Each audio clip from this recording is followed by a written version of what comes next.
All right, speaking of MGI, so I'm Chris Bartel in the Chemical Engineering and Materials Science Department, and basically what we do is materials discovery related to the Materials Genome Initiative. So, Are you funded by one of these agencies and the MBI? not directly, not at the moment, but yeah, applied to DemRef. Oh, We'll see. Yeah. yeah. So basically what we do, we're a computational group. We do density functional theory calculations, mainly of solid state inorganic crystals. So these are materials that might be used for things like batteries, semiconductors, catalysts, and so on. And there's a pretty huge design space with these materials because each one of these different colors is a different chemical species, and we can use the entire periodic table. They combine in very many different compositions and crystallize into very many different structures. So very quickly, you have billions and billions of possible or hypothetical inorganic crystalline solids.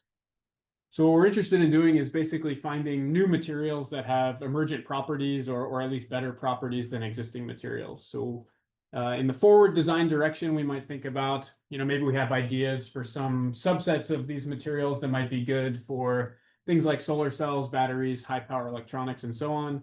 We do some density functional theory calculations to compute the properties from first principles, and then we work with experimental colleagues to synthesize and test those materials. A big direction now is to think about starting from the functionality that we want, and then as a sort of inverse problem, try to find the material that satisfies these properties. And so that's where generative AI is starting to play a role. So I wanted to give kind of a concrete example of what the typical flow looks like in terms of some numbers. So the way that Gen AI is being used for materials discovery right now is we start from databases of DFT calculations. So these are open databases that, depending on what the scope and what the fidelity of the calculations are, have between, let's say, 100,000 and maybe 100 million different examples. So these are DFT calculated energies and structures for that many discrete structures or unique examples of materials. So then we train a Gen AI model on this data set or on some subsets of these data sets to learn this distribution of material space, and then we can sample and generate new materials. And people have tried, basically all of these approaches that we've been talking about. And so the first models were coming out maybe 2022, focused on VAEs or GANs. These days, it's mostly diffusion, flow matching, or autoregressive models. So there are many models out there. Most of them are trained on these data sets, and most of them use as a baseline this kind of implicit conditioning. So let's say we want to generate stable inorganic structures, then we might only train these models on the subset of material space that are thermodynamically stable.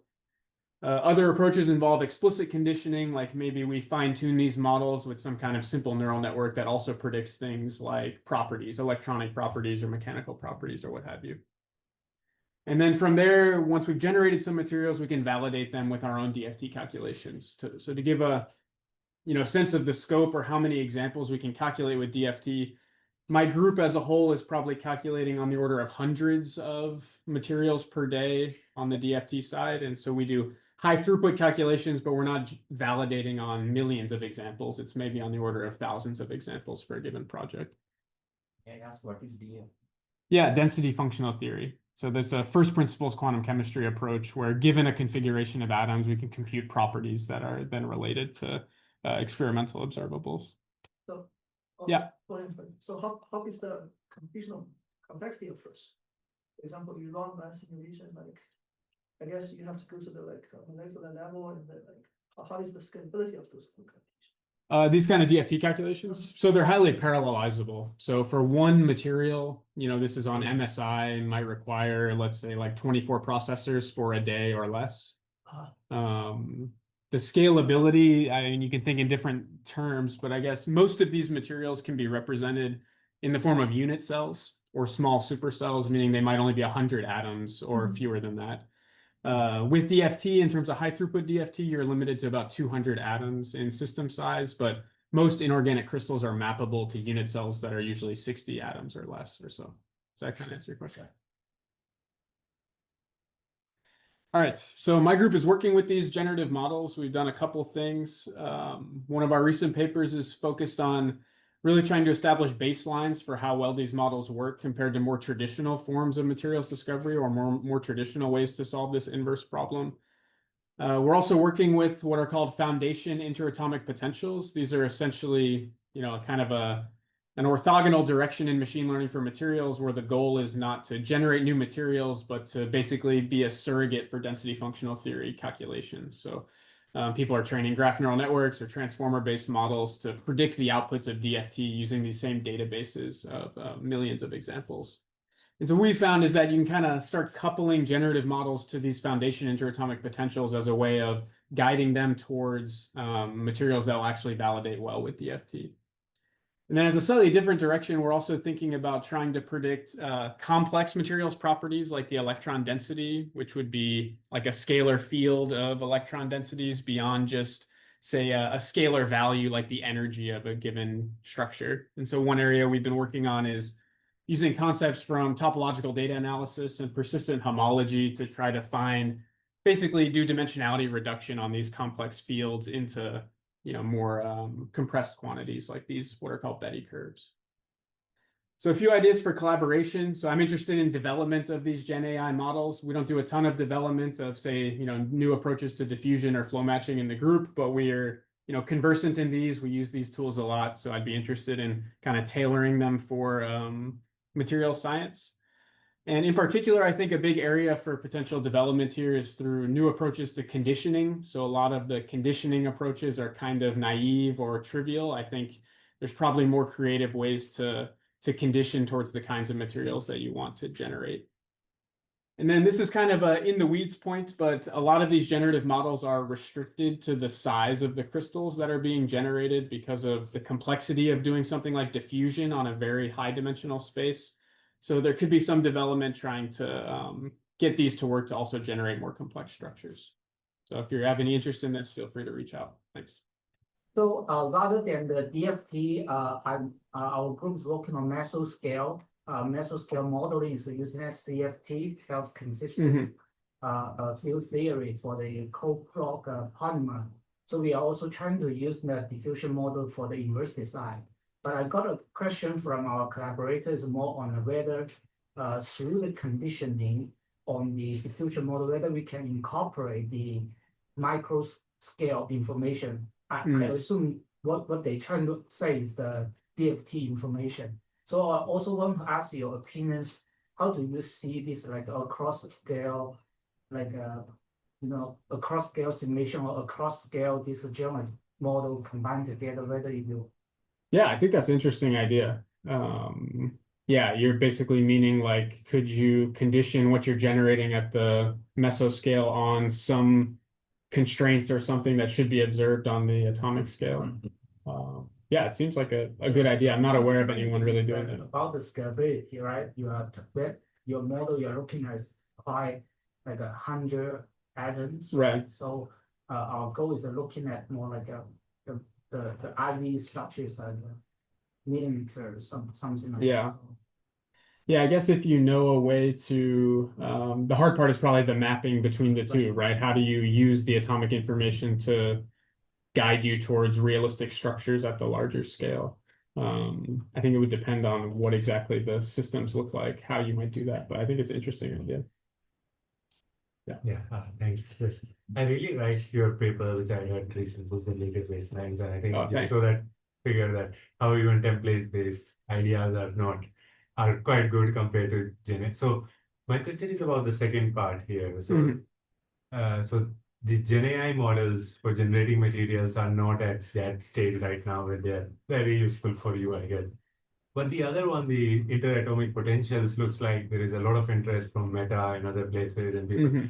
Has this come of age? Like, has that area become something that you can plug and play instead of your simulations, or that also is somewhere not? Yeah, I mean, I think they're still in development, but they're definitely practically useful. So basically, everyone in my group is using both DFT and these interatomic potentials every day. And is there any principle or insight we learned from that trajectory of the second class that, over time, these were the things we did, can we bring them to that gen? Yeah, I mean, the biggest one for those, I mean, the data set size, training size, for sure. I mean, that's an obvious one, I guess. Right. But,